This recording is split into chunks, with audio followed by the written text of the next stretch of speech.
A reading from the Holy Gospel according to Mark, chapter 3, verses 31 to 35. The passage is taken from the Message version of the Bible. Just then, his mother and brothers showed up. Standing outside, they relayed a message that they wanted a word with him. He was surrounded by the crowd when he was given the message. Your mother and brothers and sisters are outside looking for you. Jesus responded, "Who do you think are my mother and brothers?" Looking around, taking in everyone seated around him, he said, "Right here, right in front of you, my mother and my brothers. Obedience is thicker than blood. The person who obeys God's will is my brother and sister and mother." The Gospel of the Lord. Good morning. I am Father Joseph Matthew, and this is Coffee with God. Let us now listen to a short reflection on the Holy Gospel according to St. Mark, chapter 3, verses 31 to 35. Living in the freedom of Christ. After beginning his public ministry, Jesus encountered two distinct reactions. His relatives feared that he had lost his senses, while religious authorities accused him of being under the influence of evil. Yet, Jesus' mission was driven by the power of the Holy Spirit.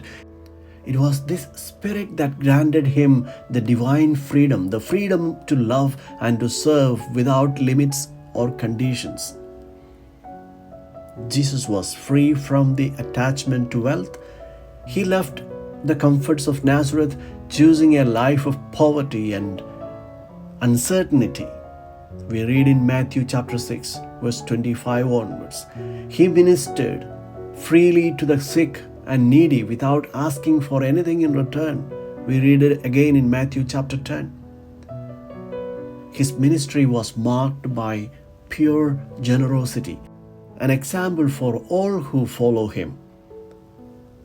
He was also free from the grip of power.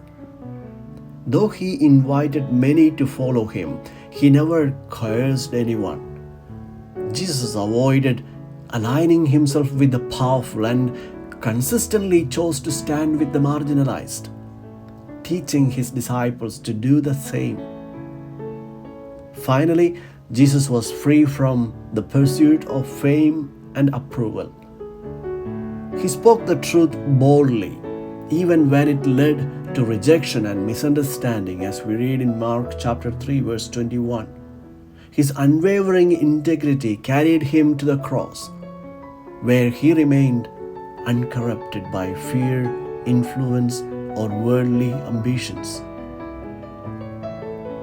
This freedom of Jesus challenges us.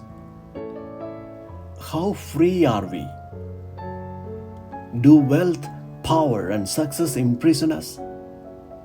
Do we, in our daily lives, bring the fresh air of freedom, sincerity, and love to those around us?